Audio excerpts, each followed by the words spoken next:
اعوذ باللہ من الشیطان اللعین الرجیم بسم اللہ الرحمن الرحیم الحمد للہ الذی ہدانا لہذا وما كنا لنہتدی لولا ان ہدانا اللہ لقد جاءت رسول ربنا بالحق والصلاة والسلام علی رسول الثقلین محبوب رب المغربین والمشرقین جد الحسن والحسین سیدنا و مولانا ابی القاسم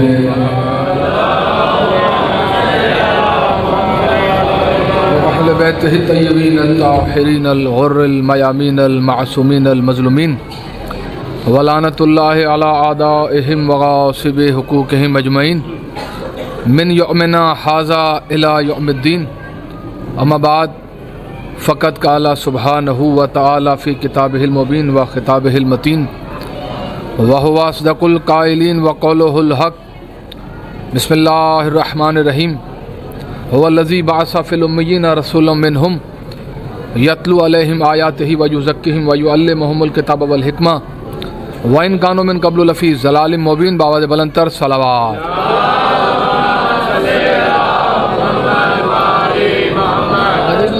چل تو توقف کریں یا بیان؟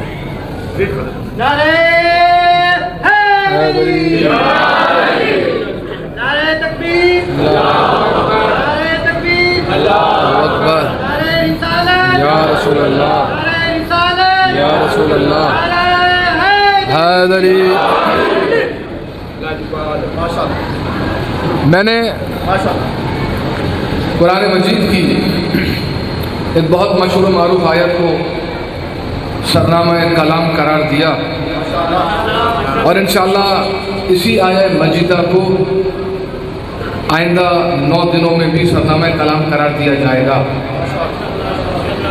اگر آپ کا ساتھ رہا تو انشاءاللہ ہم اپنے منزل کے جلد از جلد قریب ہو جائیں گے. حضرت امام حسین سرمستان ولایت امیر المومنین پروردگار عالم نے ارشاد فرمایا کہ هو الذی بعث فی الامیین رسولا منہم، اللہ وہ ہے جس نے امیین میں ایک رسول کو مبعوث کیا. اور یقیناً یہ آیت سنی ہوئی ہوگی، آپ کے اذان عالیہ کے گوشوں میں محفوظ ہوگی. میں سبق سنانے آیا ہوں اور میرے ساتھ چلیے گا. هو الذی بعث فی الامیین رسولا منہم، یہ جو رسول مبعوث کیا ہم نے، اس کا کام یہ ہے یتلو علیہم آیاتہ، یہ آیات خدا کی تلاوت کرتا ہے، وَيُزَكِّهِمْ، تمہارا تزکیہ نفس کرتا ہے، وَيُعَلِّمُهُمُ الْكِتَابَ وَالْحِکْمَہ، کتاب و حکمت کی تعلیم دیتا ہے. وَإِن كَانُوا مِن قَبْلُ لَفِي ضَلَالٍ مُبِينٍ، دیکھو اس رسول کے مبعوث بر رسالت ہونے سے قبل، ظاہری طور پہ دنیا سے میں آنے سے قبل تم کھلی ہوئی گمراہی میں تھے یا کھلی ہوئی گمنامی میں تھے. تو میں نے لفظ ضلال کے لفی ضلال مبین، لفظ ضلال کے 2 ترجمے آپ کے سامنے رکھے، گمراہی یا گمنامی. اس لیے کہ قرآن مجید میں لفظ ضلال گمراہی کے معنی میں بھی آیا اور ارشاد ہوا من یعص اللہ ورسولہ فقد ضل ضلالا مبینا. دیکھو جو بھی اللہ اور اس کے رسول کے احکامات کی خلاف ورزی کرے گا وہ کھلی ہوئی گمراہی میں ہے. دیکھیں میرے ساتھ بولتے ہیں، قرآن فہم لوگ بیٹھے ہوئے ہیں اور انشاءاللہ چونکہ آج تو ابتدائی گفتگو ہے، جب گفتگو آگے بڑھے گی، محاصل آگے بڑھے گا تو آپ تک میری جو گفتگو کا محاصل ہے وہ پہنچنا شروع ہو جائے گا. پہلی آیت میں بھی لفظ ضلال استعمال ہوا، دوسری آیت میں بھی لفظ ضلال استعمال ہوا. پہلی آیت کا ترجمہ میں نے کیا کھلی ہوئی گمراہی میں تھے یا کھلی ہوئی گمنامی میں تھے. دوسری آیت میں اللہ نے کہا کہ جو بھی اللہ اور اس کے رسول کے احکامات کی خلاف ورزی کرے گا وہ کھلی ہوئی گمراہی میں ہے، گمراہ ہے. کیوں؟ اللہ اور اس کے رسول کے احکامات کی خلاف ورزی نہیں کر رہا. بہت توجہ، ٹھیک ہے نا؟ تو واضح آیت ہے، واضح مفہوم ہے، کسی اور وضاحت کی ضرورت نہیں. یعنی اللہ نے مفہوم بیان کر دیا کہ رسول کا مبعوث ہونا کس لیے ہے، تاکہ تم پر آیات خدا کی تلاوت کرے، تمہارا تزکیہ نفس کرے، کتاب و حکمت کی تعلیم دے.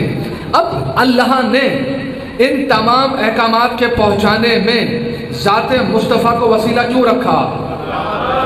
بھائی براہ راست تم تک احکامات نازل کر دیتا، تم مکلف بن جاتے کہ اللہ جو احکامات تم پر نافذ کر رہا ہے تو کس عمل سے راضی ہے, کس عمل سے ناراض.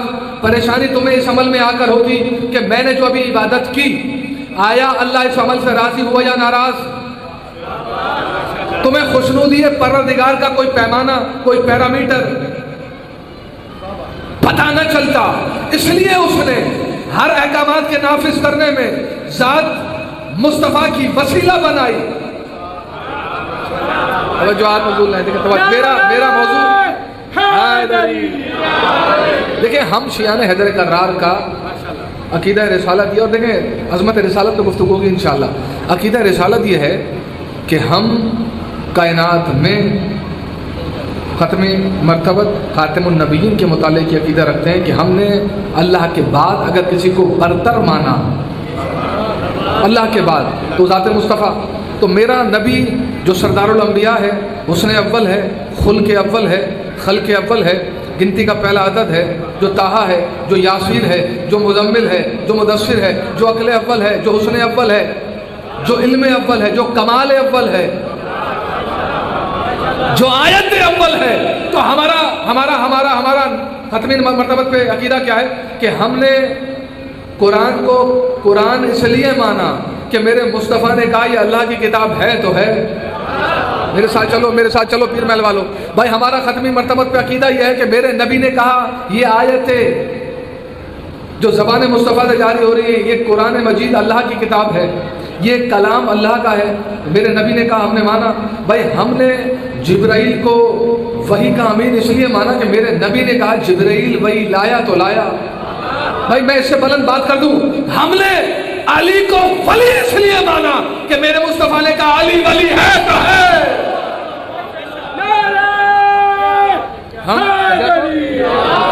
ہم اپنے مصطفیٰ سے ہٹ کے نہیں چلتے.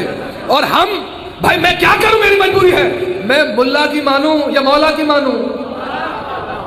میرے نبی نے کہا علی ولی ہے تو ہے. اب بات آگے بڑھاؤں بھائی, حد ہو گئی. ہم شیعان حیدر کرار نے اللہ کو اللہ اس لیے مانا, نبی نے کہا وہ ہے تو ہے. اب اس میں کسی قسم کے بحث کی گنجائش ہی نہیں, اس لیے کہ ہم تو ہر اس کو مانتے ہیں جسے مصطفیٰ نے منوایا. ہم نے کبھی کسی کو خود سے نہیں مانا. ہم نے اگر کسی کو فرار مانا تو مصطفیٰ کے کہنے پر, ہم نے کسی کو جرار مانا. صلوات پڑھ دینا حضرت محمد والے محمد. بھائی گفتگو اپنے منزل کے قریب ہوتی جا رہی ہے. دیکھو میرے ساتھ ساتھ سفر کرو. ہمارا ختمی مرتبہ پہ عقیدہ سن لیا نا, تو میرے نبی نماز آئی میرے مصطفیٰ کے ذریعے, احکامات روزہ آئے میرے مصطفیٰ کے ذریعے, احکامات حج آئے میرے مصطفیٰ کے ذریعے, احکامات زکوٰۃ آئے میرے مصطفیٰ کے ذریعے. تو جملہ تبدیل کر دو بھائی, کل کے کل احکامات آئے میرے مصطفیٰ کے ذریعے. یہ مالک تو نے واسطہ وسیلہ کیوں بنایا؟ کہا بھائی اس لیے بنایا کہ میرے کن احکامات کو کس طرح سمجھنا ہے, تم اس کے مکلف نہیں ہو سکتے. اس لیے میں نے ذات مصطفیٰ کو درمیان میں واسطہ وسیلہ بنایا. اب تم جن احکامات پر عمل کر رہے ہو, جو عبادتیں بجا لا رہے ہو, تمہیں کیسے پتہ چلے کہ جو عبادت الہیہ تم نے انجام دی پروردگار اس سے راضی ہوا یا ناراض؟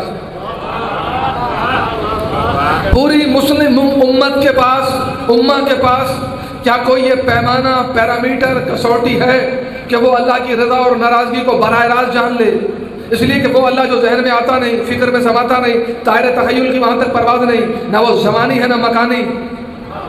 اب ہم کیسے سمجھیں کہ اللہ کس عمل سے راضی ہو یا کس عمل سے ناراض؟ یہی سبب تھا اس نے وجود کائنات سے پہلے 14 چہروں کو بنایا. میرے ساتھ چلیں یار, میرے ساتھ چلیں, خدا کے لیے میرے ساتھ چلیں. وجود کائنات سے پہلے 14 چہروں کو بنایا. وجہ کیا تھی؟ کہا کہ تم مجھے دیکھ نہیں سکتے. اب تمہیں پتا کیسے چلے کہ کس عمل سے راضی ہوں, کس عمل سے ناراض؟ اس لیے یہ جو 14 چہرے ہیں یہ اللہ کی رضا اور ناراضگی کو جاننے کا پیمانہ بنیں گے. بھائی ابھی بھی نہیں سمجھے, میں اور آسان کر دوں. میں اگر پوری 1 گھنٹے کے خطاب کے بعد اگر آپ کی داد و تحسین سے راضی ہوں تو میرے چہرے کی کیفیت تبدیل, اور اگر میں ناراض ہو گیا تو میرے چہرے کی کیفیت تبدیل. پتہ چلا جو کیفیتوں میں آ جائے وہ اللہ اللہ نہیں ہوتا، اس لیے اس نے 14 چہروں کو بنایا کہ ان کی کیفیتوں سے پہنچو پیر محل والوں، ان کی کیفیتوں سے، ان کی اللہ کی کیفیتوں کو سمجھو۔ بھئی مجمع جو یہاں بیٹھا یہ یا تو تھوڑا ادھر ہو جائیں یا اس طرف ہو جائیں، علم کے بالکل پیچھے بیٹھے، میری نظر نہیں ہے، تھوڑا سا صلوات کا سہارا لیتے ہوئے، درود کا سہارا لیتے ہوئے، ٹھیک ہو گیا۔ صلوات پڑھنے کا عظمت محمد والے۔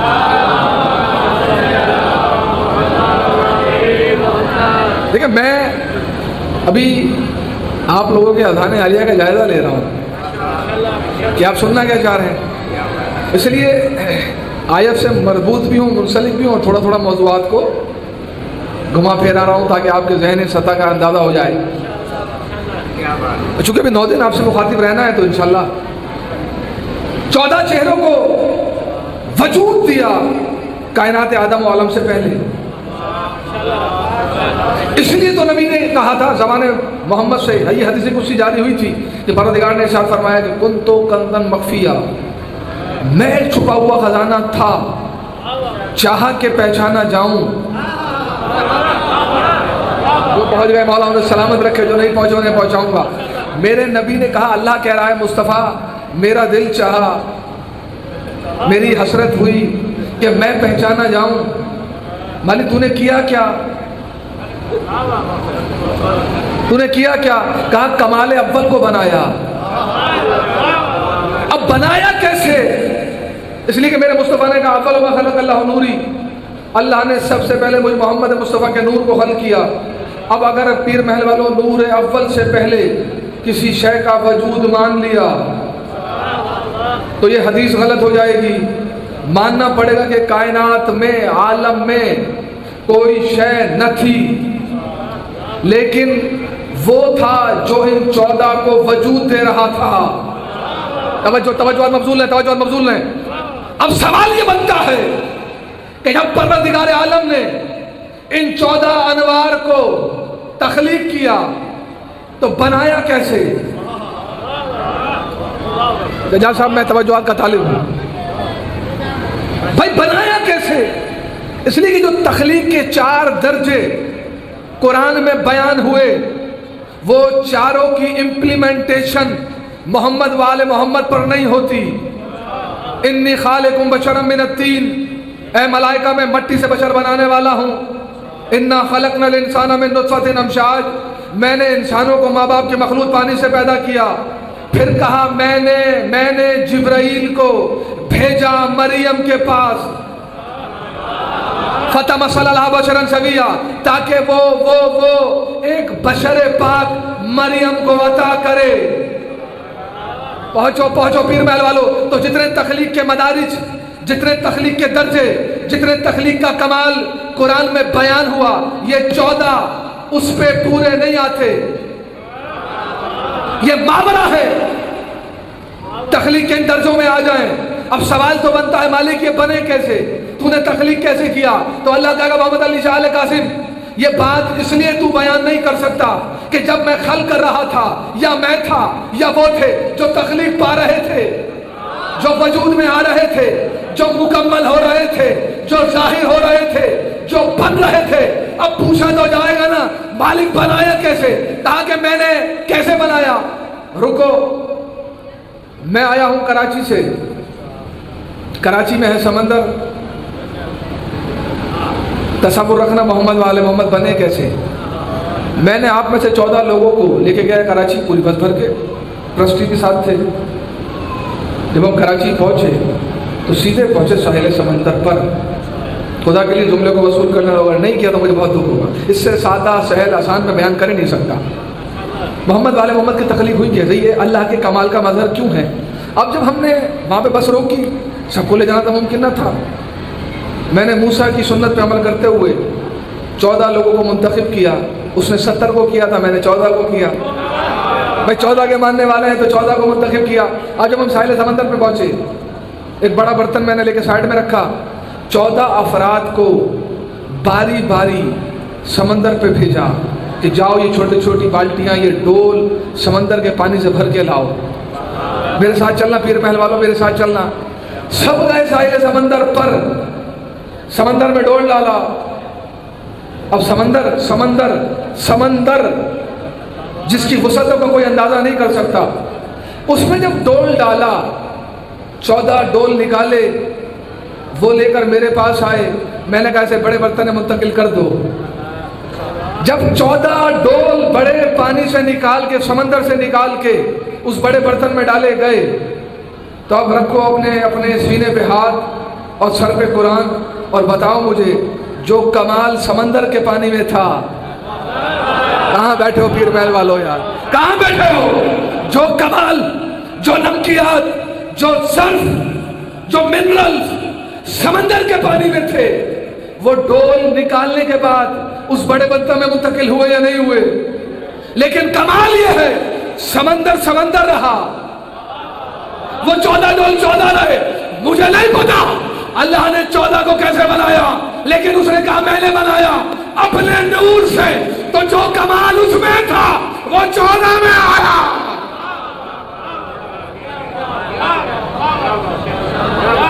صلوات پڑھ دینا عظمت محمد والے محمد پر۔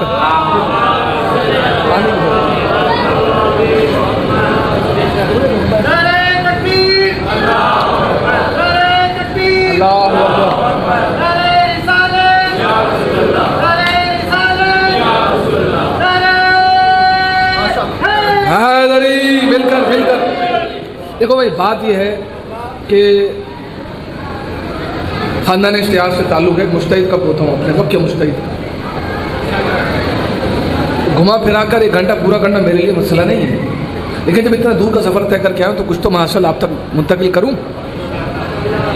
اب اگر مجھ سے پہلے یہ بات کو یہاں بیان کر دیا تو آپ کا بولنا نہیں بنتا، لیکن اگر آپ کے لیے نئی بات ہے تو میرے ساتھ چلیں، میرے ساتھ سفر کریں اور مقصد تخلیق کو سمجھیں کہ کائنات آدم و عالم میں کچھ نہیں ہے سوائے اس کے کہ ہم پیدا ہی اس لیے کیے گئے کہ مدح محمد والے محمد بیان کریں، آپ مدح محمد والے محمد میں خوش ہوں،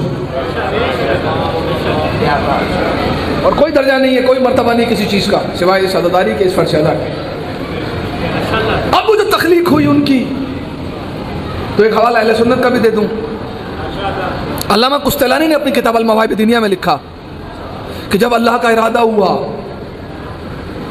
کہ وہ کائنات کو تخلیق کرے، تو اس نے حقیقت محمدیہ کو اپنی انوار سمدیہ سے ظاہر کیا۔ علامہ قسطلانی لکھ رہے ہیں بھائی اپنی کتاب المواہب دینیہ میں، اور پھر کیا کیا کہ جب حقیقت محمدیہ کو ظاہر کر چکا، بنا چکا، وجود دے چکا، تو اب اس نے کائنات کو نور محمد سے خلق کیا۔ ایک حوالہ اپنا آ گیا، ایک حوالہ برادران کا آ گیا، بات پہنچ رہی ہے نا؟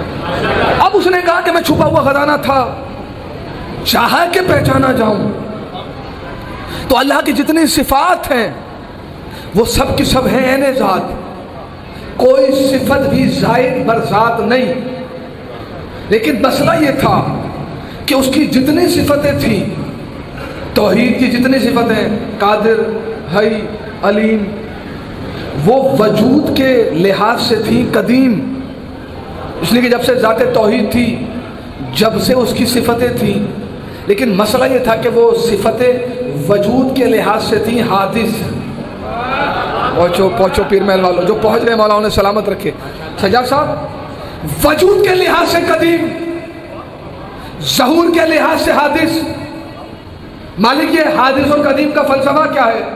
کہا بھائی جتنی صفتیں تھیں وہ میں اللہ جب سے ہوں، جب سے موجود تھی، ان صفتوں کا ظہور نہیں تھا۔ جیسے ہی 14 انوار کو خلق کیا، صفتوں کو محل ظہور میں لے آیا، علی علی علی علی، صفتیں محل ظہور میں آ گئی، کس کے ذریعے؟ محمد والے محمد کے ذریعے۔ اب اللہ کا علم کس درجے پر ہے کوئی بتا سکتا ہے؟ اللہ کا علم سمجھ میں آئے گا میرے مصطفیٰ کے علم کے ذریعے، اللہ کی قدرتوں کو سمجھا جائے گا محمد والے محمد کی قدرتوں کے ذریعے، اللہ کے کمال کو سمجھا جائے گا محمد والے محمد کے کمال کے ذریعے۔ توجہات ہے نا؟ اب میرے مصطفیٰ وہ کمال اول کہ جو اللہ کے کمال کا مظہر ہے، جس کا کام ہے آیت خدا کو پڑھنا، تزکیہ نفس کرنا، کتاب و حکمت کی تعلیم دینا. اللہ نے اس کو واسطہ اس لیے بنایا تاکہ تمہیں بتا سکے کہ تمہارے کس عمل سے میں اللہ راضی ہوں، کس عمل سے ناراض. اس لیے پیمانہ بنایا ذات مصطفیٰ کو. اب چونکہ ہر کمال کا مظہر مصطفیٰ ہے، میرا نبی خاتم النبیین ہے، لیکن ضروری تھا کہ میرا نبی ان ہستیوں کا تعارف کروائے کہ جو محمد کے ساتھ خلق اول پر، تخلیق اول پر موجود تھی. اس لیے فوراً مصطفیٰ نے کہا انا و علی من نور واحد. اللہ نے صرف مجھے ہی پیدا نہیں کیا، میرے ساتھ ساتھ علی کی تخلیق کو مکمل کیا. تو جس کمال کا مظہر مصطفیٰ بنے اسی کمال کا مظہر علی بنے، جس کمال کا مظہر علی بنے اسی کمال کا مظہر امام حسن بنے، جس کمال کا مظہر امام حسن بنے اسی کمال کا مظہر امام حسین بنے. تو یہ جو تخلیق پنجتن ہوئی، یہ کل کی کل کمال اول، حسن اول، خلق اول، خلق اول، تخلیق اول، مظہر اول. توجہات مبذول ہے نا. اب میرے مصطفیٰ کا کام تھا کہ اللہ نے قرآن میں میرے نبی کی فضیلت بیان کی، میرا نبی زبان سے علی اور اولاد علی کی فضیلتوں کو بیان کرے. توجہات مبذول ہے. یہ میرے نبی کا کام تھا. میرے نبی نے کیا فرمایا؟ ان الحسین مصباح الہدی و سفینۃ النجات. دوسری حدیث میں کیا فرمایا؟ الحسن والحسین سیدہ شباب اہل الجنہ. پہلی حدیث سے فرمایا میرا حسین ہدایت کا چراغ، میرا حسین سفینہ نجات، کشتی نجات. پھر کہا مثل اہل بیتی فیکم کا مثل سفینۃ النوح من دخلها نجا. بھائی کسی نے تدبر کیا، تفکر کیا کہ میرا نبی 1450 سال پہلے یہ جو حدیث بیان کر کے گیا کہ میرا حسین کشتی نجات ہے، میرا حسین ہدایت کا چراغ ہے. یا رسول اللہ، ہدایت کا چراغ تو سمجھ میں آ گیا کہ گردن پر خنجر تھا لیکن سلسلہ ہدایت جاری رہا. یا رسول اللہ کشتی نجات کو کہاں ڈھونڈے؟ توجہات رہے مقصود. یا رسول اللہ کشتی نجات کو کہاں ڈھونڈے؟ پھر دوسری حدیث میں ارشاد فرمایا مثل اہل بیتی فیکم کا مثل سفینۃ النوح من دخلها نجا. دیکھو میرے اہل بیت کی مثال سفینہ نوح جیسی ہے، جو داخل ہوا نجات یافتہ ہوا. اب سوال تو بنتا ہے نا کہ رسول سے پوچھا جاتا ہے، جو بس میں رسالت میں بیٹھے ہوئے تھے کہ یا رسول اللہ یہ جو اہل بیت کی مثال کشتی نوح کی طرح دی ہے، اس کشتی اہل بیت کو کہاں ڈھونڈیں، کہاں تلاش کریں؟ پہلی حدیث میں آپ نے فرمایا کہ میرا حسین کشتی نجات، دوسری حدیث میں ارشاد فرمایا کہ میرے اہل بیت کی مثال کشتی نوح جیسی. تو ہاتھوں کو جوڑ کے دستبستہ میں نے بارگاہ رسالت میں آپ نے عرض کی یا رسول اللہ ایک نوح جس کی کشتی سے نسبت دی وہ بنی تھی لکڑیوں سے، اوزاروں سے، بنانے والے تھا نوح نبی، کئی سو سال کی محنت کے بعد بنی. آپ نے نسبت دی اہل بیت کو اسی کشتی نوح سے، آپ نے نسبت دی حسین کو کشتی نجات سے. تو یا رسول اللہ اس کشتی نجات کو کہاں ڈھونڈیں؟ رسول خاموش. میں چلا مدینے میں، مسجد نبوی میں آیا، کشتی نجات کو تلاش کیا، کشتی اہل بیت کو ڈھونڈنے لگا، مجھے تو نہیں ملی. مسجد نبوی سے نکلا، محلہ بنی ہاشم میں آیا، کشتی نجات نہیں ملی. پورا مدینہ ڈھونڈتا رہا، جہاں جہاں نبی کے قدم گئے تھے کشتی نجات اہل بیت نہیں ملی.